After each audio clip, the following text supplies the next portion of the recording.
I came back from that Colorado trade show riding high. 4 days of networking, handshakes, late-night whiskey deals, and we landed the biggest maintenance contract our division had ever pulled. Multi-million-dollar, locked and loaded. We were finally out of survival mode. I even grabbed donuts for the team on the way in. But when I stepped onto the operations floor, the place felt wrong. Quiet. No buzz of tools, no music low in the background, no Corey ranting about system lag or Mason yelling at the printer. Just silence. And their corner, 7 workstations I personally fought management to fund, was stripped to the concrete, empty. No gear, no chairs. Not even the damn laminated safety sheets I'd posted myself, like ghosts had swept through. I spun around, spotted Hector from payroll walking by with his coffee. "Where's my team?" He looked down like I'd caught him stealing. "Check the sub-level," he mumbled. "They moved your guys down there yesterday." I didn't even ask who they was. I already knew.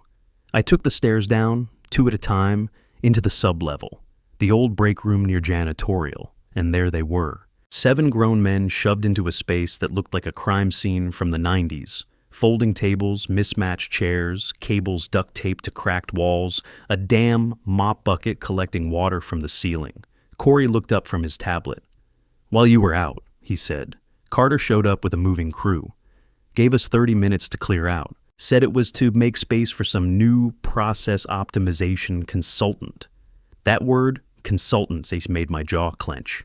I turned and went straight back upstairs, walked into our old space, now repainted, polished, like a showroom. A guy in a tight dress shirt was setting up framed awards on my old desk. Carter was grinning like this was Christmas morning. "Wes," he said, arms wide. "This is Ridge. Streamlined operations at 3 firms. He'll need room to execute his vision. You guys are in the sub-level until the next quarterly review." I just nodded. Didn't say a damn thing. Walked right back out.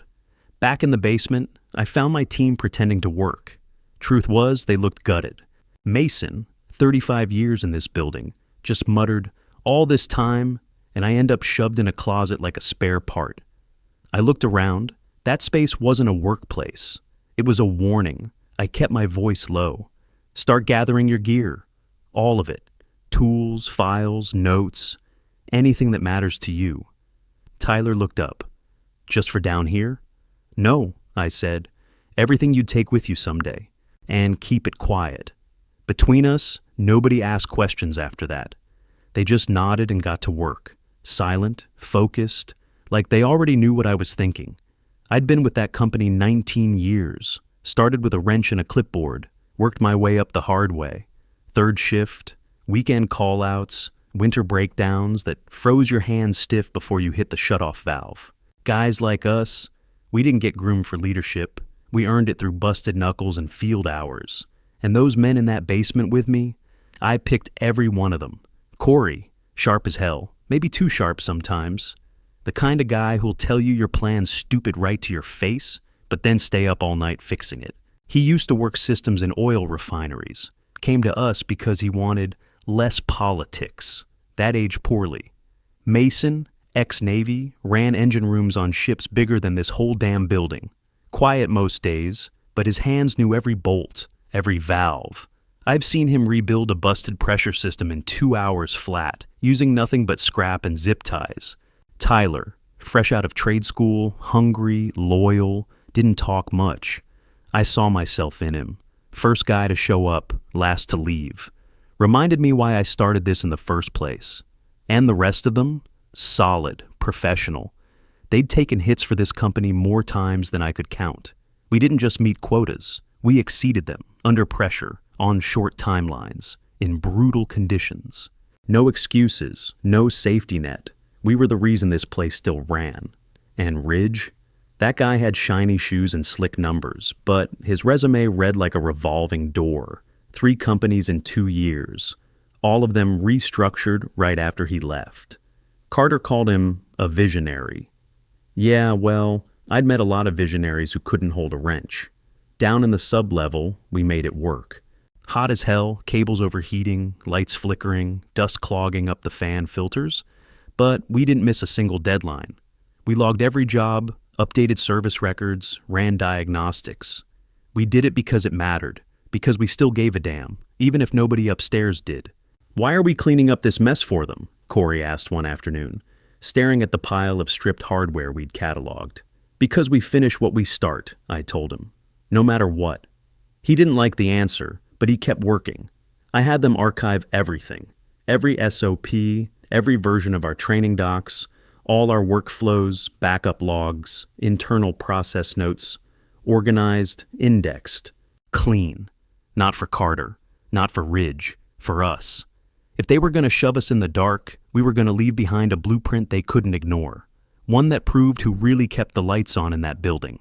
Every file we saved, every process we wrapped up, it wasn't a favor, it was a record. And if someone ever came asking who really built this place, they'd find our fingerprints all over it.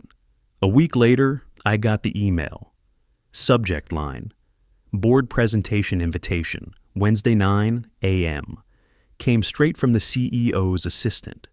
10 minutes to present our team's performance to the board. I read it twice just to be sure. The guys could tell something was up the second I walked in.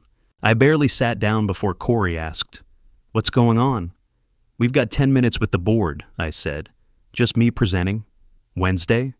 Corey grinned like he'd just won a bet. Took them long enough. Even Mason cracked a smile. "They finally paying attention, huh?" Tyler practically bounced out of his chair. "You're going to tell them everything? Every number, every job, every hour we've carried this place." It was the first time in months we had a real buzz going. They stayed late without being asked, helped me pull reports, compile field data, clean up charts. Tyler even built a timeline of all our repairs since the relocation, marked each one that Ridge ignored. Wednesday morning, I showed up an hour early, pressed shirt, clean shave, folders sorted and labeled. I hadn't worn dress shoes in 2 years, but I pulled them out of the closet, wiped the dust off, and walked in ready to go. I was halfway up the main stairwell when Carter stepped out from the side hallway, holding a cup of black coffee like he was doing me a favor. "Change of plans," he said, smiling way too much. "Board wants to hear forward strategy. Ridge is presenting instead." I stopped. "Who made that call?" "Eunice backed me," he said, like it was nothing. "You're not a visionary, Wes." "Ridge is." I didn't say a word, didn't argue. Just turned around and went back down the stairs. Back in the sub-level, I walked in holding the folders. Everyone went quiet. "Well?" Corey asked. I tossed the folders on the table. "Carter pulled it," I said. "Said Ridge is presenting instead. They want forward strategy." Corey stood up so fast his chair scraped the floor. "That son of a—" "Save it," I cut in. He looked like he was ready to throw his tablet across the room. Mason clenched his jaw. Tyler didn't say anything. He just tapped the spacebar on his keyboard, bringing up his resignation letter draft. Didn't click send, just stared at it. "We're done, right?" he finally asked. "Not yet," I said. "Keep archiving." Keep packing. That afternoon, rumors started trickling back down. Ridge flopped in the boardroom, tried to bluff his way through performance metrics. Couldn't explain downtime trends, misquoted technical terms, even mixed up the repair order system. Word was, he said the wrong month for a rollout that hadn't even started yet. Carter tried to smooth it over, promised the board we'd execute Ridge's new plan anyway. Big risk, big reward, all that garbage. Around 4 o'clock, Carter showed up in the basement like nothing had happened, smiling, that same stupid cup of coffee. "Good news," he said. "We're moving you back upstairs. East Annex. Brand new desks. Should be ready by Monday, the East Annex. Smaller, cramped, fewer windows, still a demotion. Just without the mildew." I kept my tone flat. "Appreciate that," I said. "Looking forward to it." The guys looked at me, confused. Corey raised an eyebrow. Mason's head tilted, waiting for a signal. I gave them a small nod. They didn't ask questions, just went back to packing. 2 days later, Charlene walked through the front doors like she owned the place. Tall, confident, sharp blazer, steel in her eyes. I'd known her since back when I was running third shift, and she was still managing custom fabrication contracts in Houston.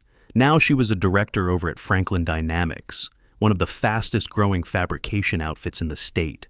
I met her in the lobby. You sure about this? She asked under her breath as we walked toward the floor. You'll see. I gave her the full tour, sub-level first, showed her where they stuck us.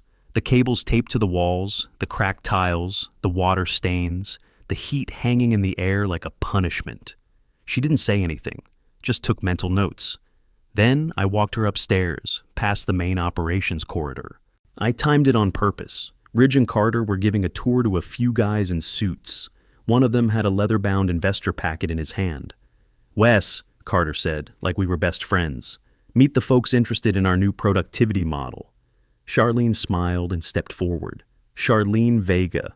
Franklin Dynamics Ridge's eyes lit up like a Christmas tree.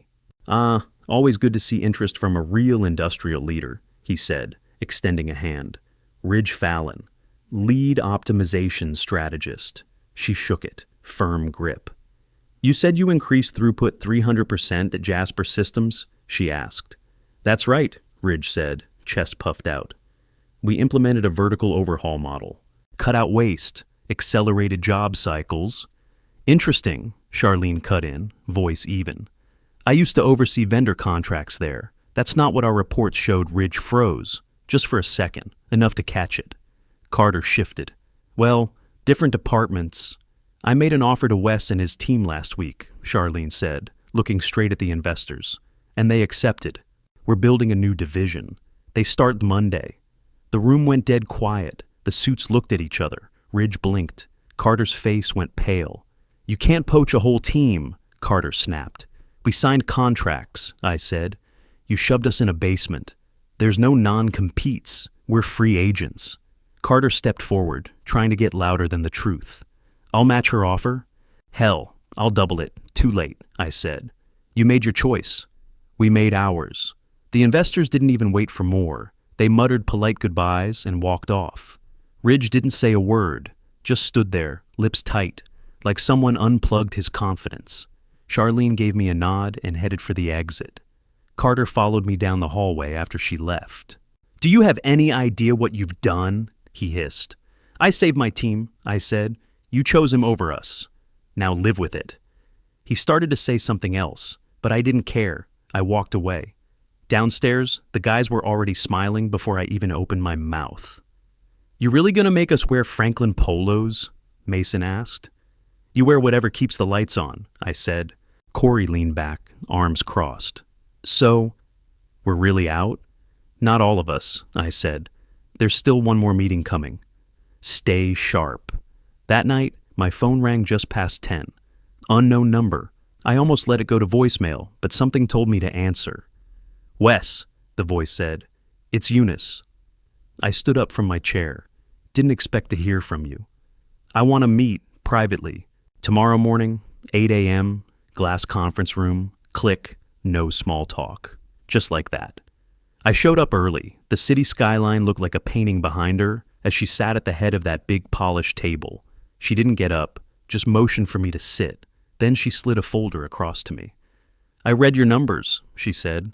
I didn't approve the basement move. Carter and 2 board members did. I was outvoted. I opened the folder. My eyes hit the first page, then the second. Higher pay than Charlene's, full department-level authority, budget autonomy, no Carter, no Ridge, direct line to her. I want to keep you, she said, your team, not under anyone. You answer to me. I looked up at her. Why now? She didn't hesitate. Politics. And timing. I closed the folder. I need to talk to the crew. That afternoon, I gathered everyone in the break room. No computers, no notes, just us. Charlene's offer still stands, I told them. But Eunice wants to counter it. Direct line. No Carter. She's offering more. Corey exhaled hard. So what's the move? I'm not deciding for you. Half of you want to stay. Half want to go. I say we split. That got everyone's attention. 3 go to Franklin, I said. 4 stay here. We operate as 2 teams, but we stay linked. Shared methods, shared tools, one network, both sides win. Mason leaned forward. You think they'll go for that? I already asked. Both said yes, formal collaboration. No red tape. Tyler frowned. And you? Where do you land? I don't run either team. I consult. For both. No desk, no chain of command nonsense. I solve problems. Period. Everyone was quiet for a second. Then Mason gave a single nod. Corey followed. One by one, they all agreed. By 4 p.m., the split was set. The logistics weren't pretty, but the people were. I called Charlene. She was in. Called Eunice. She was already drawing up the paperwork. No drama, just decisions. Grown men making smart moves. That night, I got a text from an unknown number. Same area code as corporate HQ. Board meeting moved to 9 a.m. Carter and Ridge presenting restructuring plan. You should be there. I didn't reply. I just screenshotted it and sent it to the crew. Morning of the meeting, we showed up early. Real early. I had all 7 guys in suits. Shaved, pressed, folders in hand. No hard hats, no tool belts. Just clean presentation and quiet focus. We looked nothing like the crew they stuffed in a basement a few weeks ago. Each of us had sealed packets, color-coded tabs, clear data, no fluff, just facts. At 8:55, Carter's assistant opened the door with that fake corporate smile. The board will see you now. We walked in together. The boardroom was packed, glass walls, skyline behind them. The air smelled like stale coffee and old decisions. Ridge was already presenting, slides on a big screen, charts with no units, circles, arrows, buzzwords. And with my system, he said, clicking to another shiny graphic, we'll see 200% gains by Q4. A board member leaned forward. And what does this mean for your current tech teams? Carter jumped in. They're adapting. Some resistance, but manageable. I saw Eunice's eye twitch. She sat up straighter. Wes, she said, cutting through the nonsense. Could you walk us through your numbers? I nodded. No speech, no theatrics. We stepped forward and handed out our reports. These, I said, tapping the front page, show that the basement team, the one you relocated to a moldy storage room, handled 80% of high-priority repairs last quarter. The board started flipping pages. No one blinked. Page 4 tracks timelines, I said. Page 7 compares Ridge's projections to actual outputs. And page 10 lists every system Ridge promised to streamline. Not one has shipped. Ridge's face went stiff. He tried to hide it, but his neck flushed red. Also, I said, sliding a second set of folders down the table. Page 12 contains Ridge's public employment history, lawsuits, early terminations. One rollout in Oklahoma that shut down an entire plant. One of the board members leaned in. Is this verified? Public record, I said. Takes 10 minutes, but no one here bothered. Carter looked like he'd been punched in the throat. We didn't know about this, he muttered. You didn't ask, I said. You saw shine and ignored substance. I let that sit for a beat. Then I handed out one last packet. Our proposal. A dual team model. Half the crew stays here under Eunice, half already signed with Franklin Dynamics. We operate independently but collaborate on shared processes, cross-trained staff, and standardized systems across both locations. That's when Talia spoke up. She'd been sitting quietly behind the Franklin nameplate the whole time. Mid-30s, sharp, quiet confidence. Charlene's right hand. We're backing this approach fully, she said. And to be clear, we've already signed half the team. First Division kicks off Monday. The board went dead silent. One of them looked at Carter. Where do you fit in this? Carter opened his mouth. Nothing came out. Ridge just stared at the table. Eunice stood. Gentlemen, we'll need a few minutes. Please step outside, we filed out without a word. 48 minutes later, my phone buzzed. Text from Eunice. Carter and Ridge terminated.